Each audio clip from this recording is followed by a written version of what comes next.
Last time on my episodic reviews, you guys told me that the birds and sun from episode 1 of volume 3 made up the Monty signature. Well, honestly, I'm not sure I quite see it. I mean, there it is.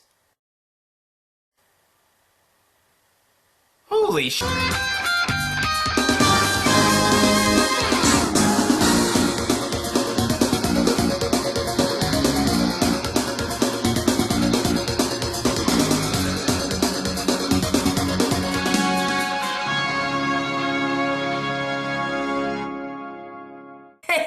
Everybody out there in YouTube land, Jake of the OneManBand is back again, bringing you guys another RWBY episodic review. This time, episode 2 of volume 3. The title, New Challengers, or the title that I prefer, Fight Porn.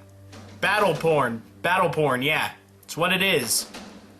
Because that's pretty much what this episode was battle porn. Not that there's anything wrong with a episode that's mostly nothing but fighting, but it just doesn't leave that much open to be interpreted if you really think about it. In the first episode, we had parts where the characters talked, where they interacted with each other when they weren't busy trying to not get hit in the face with something. So, this episode, not so much gonna be an analysis on the characters themselves, mostly on the fighting styles that they do and how the battles panned out. There is a little bit of character development that did happen, and don't worry, I will get to that. So let's start off at the very beginning. We got Team Juniper going up against Team Bronze. Now, it starts off pretty rather well. We got melee fighters fighting, a member from Team Bronze retreating to provide sniper cover. Now, it isn't until the sniper actually starts firing that Jean starts to build a strategy. He tells his team to retreat to get out of the sniper fire's effective range where they can take cover behind some rocks, and then he starts to formulate a plan. Now, this really shows that even though Jean may not be the best fighter at this point, although he has vastly improved from previous fights, he is still a very good strategist. He's able to get his team in line. He's able to coordinate attacks and such. Even though when he brings in the whole team attack thing, his team seems a little bit flustered and doesn't know what's going on. And I found that incredibly hilarious how Jean now brings in team attack names where they pair up and attack at once, just like Team RWBY had done. And they are also named after shipping names. We have Ren and Nora, who Flower Power, although another name for them is Sloth, but Flower Power seems to be more fitting. And then, of course, with Jean and Pyrrha, the name Arcos. It was just a nice nod to the fans once again, and I think that's just really cool that they incorporate stuff like that into the show. Speaking of Arcos, when they were retreating from the sniper fire, did you notice that Jean and Pyrrha were the last ones to head to the rocks? They were defending their teammates with their shields. This confirms my idea that Jean and Pyrrha are very much defensive fighters. They are able to defend while Nora and Ren can't really. They're more the attackers.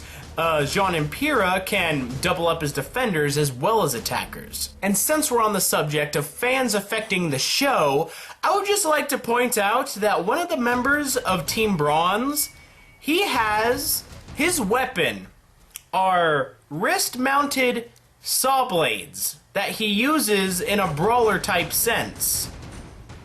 Now, I don't know about you, but this is sounding a lot like an OC character that I may have talked about at some point. Mine. I'm just saying, they could have come up with it all by themselves, but no, it's okay. I mean, this OC character over here, he's just sitting there, sitting there. I know. I came up with the idea first. I know I did. And you guys know it too. More information. Click description down below, or an annotation if I put it up. So you'll figure out, I came up with it first. My OC. My weapon. came up with it first, bro. Enough of me rambling. All right, the big thing about this fight is that we finally learn what Nora's semblance is. And oh my gosh, if it doesn't fit so well. I mean, it's amazing how none of us even thought that this was a possibility. All of us thought that we already had her semblance down, that we already knew what her semblance was. And in a way, we were correct. But the way that it gets to that was still a mystery. Now, we all believed that Nora's semblance had something to do with super strength. And yes, that is a part of it. But how does she achieve super strength? By absorbing electricity or creating electricity in her body to supercharge her muscles. Now, if that doesn't go hand in hand with her inspiration, Thor, I don't know what does. She freaking calls lightning down with her hammer to devastate an entire section of the battle arena. It's just so cool that we see just how overpowered Nora is, especially when you charge her up with juice. And you know what? Since she draws power from electricity and pretty much pure energy, this can explain how bubbly she is, why she's always zipping around and doing flippy-doos and not stop talking. It's because she's got energy flowing through her all the time. Man, it's so great when we just figure something out like this and it's shown and it just makes perfect sense. Now the next thing I want to talk about is the very next fight between Team Sun and Team Indigo. Now this is when we get to see Team Sun in action, and oh my god, I was so happy. Sage and Scarlet got to talk. That's it. That's it. I'm happy with the volume now. They've had speaking roles. They've had some screen time. I'm happy. I am very happy. Now Team Coffee just needs to come in and do some stuff. Now I didn't recognize the voice actor for Sage, but the voice actor for Scarlet is Gavin Free, and it's funny because Scarlet has that sort of like British look to him, and Gavin Free is British, so it just sort of fits. And since Scarlet seems to be more of like I don't know how to describe it. He seems more of like a comedy type character, a character who may just kind of be there to be maybe a punching bag or like the punchline of a joke or something like that. I don't know, he may end up being a really cool character, but as he was shown in the fight, he does have some very, very awesome moments where he's able to fight off some members of Team Indigo. He's able to use his weapons against them. He actually lasts pretty long, well, longer than Sage. He was flown out of there pretty quick. Alright, let's talk about Sage and Scarlet's weapons really quick. Sage, we finally get to see what his weapon is. It is a great giant broadsword, and a lot like Yatsuhashi's if you think about it, but his is a double-bladed sword. It has, it's sharp on both ends, and I believe it's less of a scimitar? Is that what it's called? Yeah, that's what I'm going to call it. It's more of just a basic broadsword. It's more like the Buster Sword from Final Fantasy VII, only it has, you know, 2 blades. But it's obvious to say that Sage is very much the powerhouse of Team Sun right now.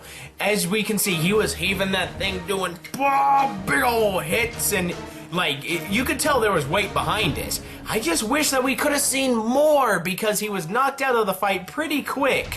And I don't believe he's going to be the one to go to the doubles round. I'm pretty sure it's going to be Sun and Neptune due to the fact that they're the main characters. And Scarlet, we get to see his fighting style as well. The sword on his hip is very much a cutlass, and he fights one-handed with it, and he also uses his pistol. Now, we didn't see him actually use the pistol itself, but rather a secondary attachment to it. It has a grappling hook in the handle, which he used to string up one of the members of Team Indigo.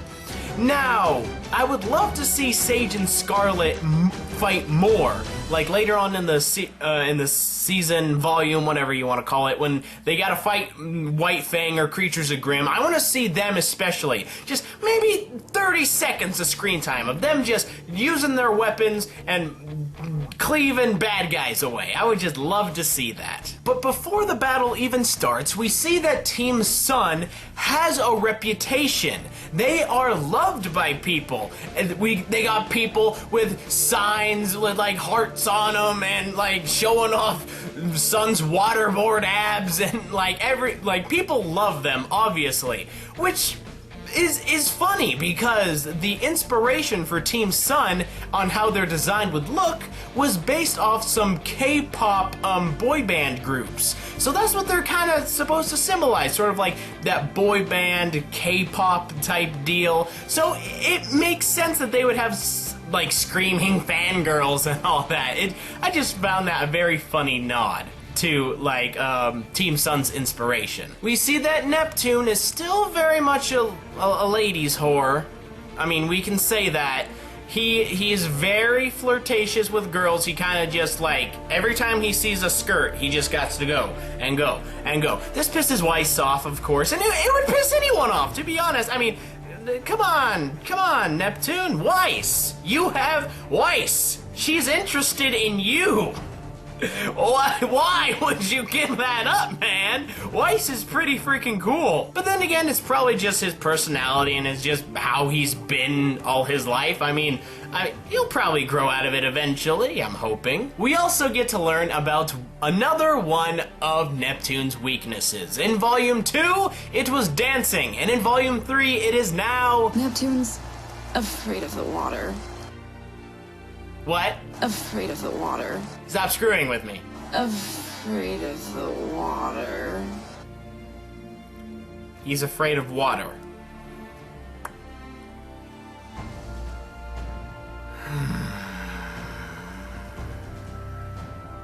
My shiny teeth that twinkle just like the stars in space. My shiny teeth that sparkle adding beauty to my face. You're telling me that the guy who's based off the King of the Sea is afraid of water? Now, okay, I can see where the creation team, I mean, obviously it's funny that the guy whose name that's associated with water would be afraid of water. But why though? But why though? Especially when his weapon complements water so well. I mean, his weapon uses electricity. That's how he's able to take out the remainder of Team Indigo, is by thrusting his trident into the water, electrifying it, thus electrifying them. Why is he afraid of water? I mean, and this kind of just came out of nowhere. Now, it's obvious that this fear is gonna come up later on in the series. I'm fairly certain that it will. Why else would they bring it up, and why else would it be in this episode, if not, if it was gonna come up later? But, to be honest, like, I'm not really sure why they would incorporate something like this in. I mean, is Neptune supposed to be, like, a big character in this volume? Because it's like, in Volume 2, he got a lot of screen time. In Volume 3, he's probably going to get more screen time. I mean, I understand that they got to make his character interesting and stuff, but to bring in something as just, it just seems lazy that they would make him afraid of water. I mean, I don't know, maybe it'll turn out good, but I'll probably have to be keeping my eye on this, because to me, it just felt like it was kind of lazy. And bing bob da boo, Team Sun and Team Juniper are going to be heading to the doubles round.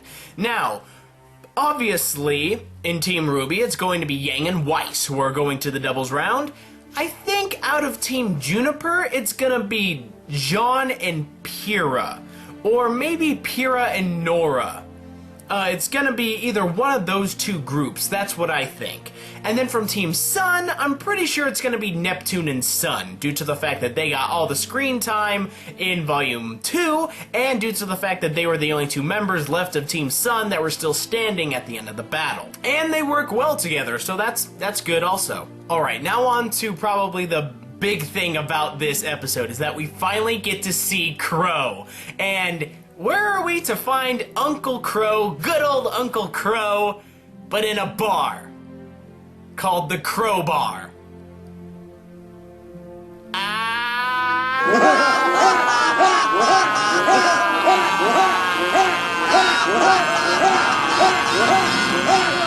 I see what they did there.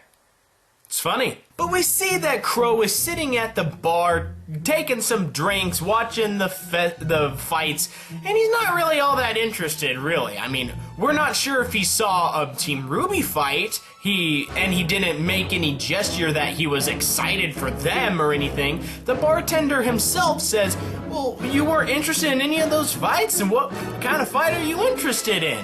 And it isn't until we see the ship come in that is obviously carrying Winter Schnee that he then says, I was waiting for that one. So obviously, he does have a beef with Winter, and something's going on between them. We're gonna have to probably wait till the next episode to figure out what exactly it is. But we can probably tell a lot from just these few minutes we get to see with Qrow. Alright, we see Qrow, he's a drinker. But not a fiend. He's probably just one of those guys who's just kind of overcome with grief, and he's just kind of a grizzled, hardened, old hunter. Like Ozpin said, he's a dusty old Qrow. I mean, he's seen a lot happen. I mean, he's seen his sister pretty much vanish, if Raven is his sister. We've seen Summer get killed. You know, he's had to go through that. He's had to go through his best friend Tai Yang pretty much shutting down after that, and him raising and training his two pretty much goddaughters. I mean, he's probably been through a lot. And I'm not saying that, like, other huntsmen haven't been through a lot, but I mean, for a guy like him, I mean, he's probably just been battered and beat all his life, just emotionally with everything going on. I mean, so him taking a drink every now and then isn't particularly a bad thing. I mean, he's probably a upstanding guy and is pretty awesome, but it's here that we see that he's a hardened guy, and he's not afraid to turn to drink for comfort or for some form of escape. But whether the drink controls him or not is entirely up for grabs. We're not sure yet. I mean, you can't say a man's an alcoholic just because he takes one drink. So, we're gonna have to find out more about Qrow in the next episode. And speaking of the next episode, we see that Weiss looks up at the ship that is carrying Winter and looks at it in admiration and reverence, like, pretty much confirming my suspicions that she looks at her sister with great reverence, and just, she loves her and idolizes her almost. By the way she looks at her in the intro sequence. The reason why this is, I'm not entirely sure. Once again, we're gonna have to wait for the next episode, and I am so I'm so excited for the next episode. There's probably not gonna be any battles, or if there's going to be, there's probably gonna be a little tussle between Qrow and Winter, and it's probably gonna be a lot of character development and interaction, and that just, it tickles me to death. Hey everybody, that's pretty much the end of this episode breakdown. Like I said, this episode was very much battle porn. It was a lot of fighting and not that much talking, and but of course, if you guys thought that I missed anything of importance, or you have a comment or a question, leave all that stuff down below, because I would love to read it, and I'd like to see what you guys think about my reviews, and what do you think I missed? What do you think I should concentrate more on, and how do you think I can improve? But until then, I suggest you check out some other videos that I've done. I do a lot of them, especially about RWBY, to entertain you guys, and I guess I'll see you guys next time I'm out there in YouTube land. Be a good person, tip your waitresses, keep moving forward. I'll see you next time. Yeah!